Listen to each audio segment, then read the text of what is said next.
Üdvözlök minden megjelentet. Én azért nem kértem hozzászólni, hogy még fogok állni, és akkor meg hozzászólhatok, és hozzá is fogok szólni, most már Kovács személyesen, meg most már mindenképpen. A témámmal kezdem, hanem abban a Miholek István mondott, mert messze menőleg egyetértek vele, és úgy gondolom nagyon jó témát fogott meg, és jól fogta meg a témát. Ehhez akkor hadd szóljak hozzá, hogy ha lehet, ha már ide kerültem. Ugye beszéltünk a médiáról, ami mindenképpen úgy gondolom, hogy tényleg nagyon fontos, rettenetesen fontos. Van az a mondás, hogy az a sláger, amit sokszor hallunk.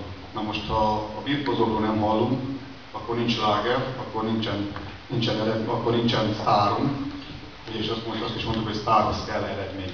Gyakorlatilag a birkozásban még eredmény van jelen pillanatban. Ő belőlük, én úgy gondolom, hogy emberileg is alkalmasabb, hogy lehet sztárt csinálni. Ha sztárt tudunk csinálni, akkor jön rá a média. És ugye volt egy olyan kérdés, hogy látványsporttal birkozás. Ugye mi úgy gondoljuk, hogy nem. Én láttam látványsportban, tehát olyan birkozást, amit látványsportnak lehet mondani.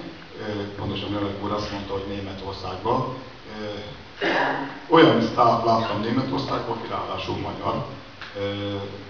Unterbrüsselben járunk ki, viszünk ki néhány birkozót, és birkozunk a mégis német színekbe. És pontosan a 6-os Gábor, akire most úgy gondolom büszkék lehetünk, mert legjobb eredménye talán most neki van szabadfogásban. Aki az mellett, hogy a két csúcscsoportban följelző embereket megveri, keresztül lehet küldeni a falon. Ez mellett még egy olyan showman gyerek, hogy én azt mondtam, hogy ilyen a világban nincs. Tehát Németországban tudni kell, hogy gyakorlatilag aki szervezi ezt a sportot, az gyakorlatilag egy bajos üzletember, egy sportárulata van. Ő teljes mértékben ebből a szempontból közelíti meg a birkozást, és tudni kell, hogy egy 7000 fős kisvárosos falon, nem is tudom, mint Unterbrüsselben, 800 néző falukból elmegy megnézni a birkozóversenyt. Egy akkora teremben, hogy az egy szőnyeg mellett a 800 fő úgy fér be, hogy 3 szinten kell állni, érdekeljes dobogókon, 3 szinten kell állni, és őrjöngés van. A helyi fotballcsapat, a birkozóversenyre áll fönn, és dobokkal, rendesen, mintha fotballmeccs lenne, gyakorlatilag őrületbe kergetik a népet. Tehát lehet ebből a sportból látványsportot csinálni, érteni kell hozzá. Most a bajokról a birkozást nem ért, tehát most már szegény ez meg muszáj. De gyakorlatilag ugye is ezek csapatversenyek. Tehát lehet látványsportot csinálni, ott van a jó példa. Nem is kell megtanulnunk, el kell menni, meg kell nézni, hogy csinálni.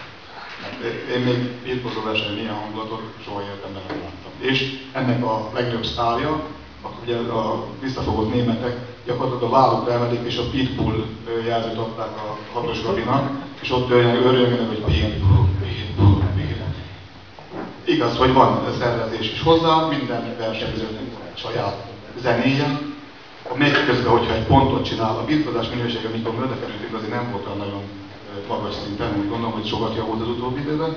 Egyszerű fogásnál gyakorlatilag őrület volt, zene volt, sztárolták az embert. Tehát én úgy gondolom, hogy lehet csinálni. Igaz, hogy ez szakemberkel azért tenni kell hozzá, foglalkozni kell vele, el kell menni megtenni, hogy csinálják mások.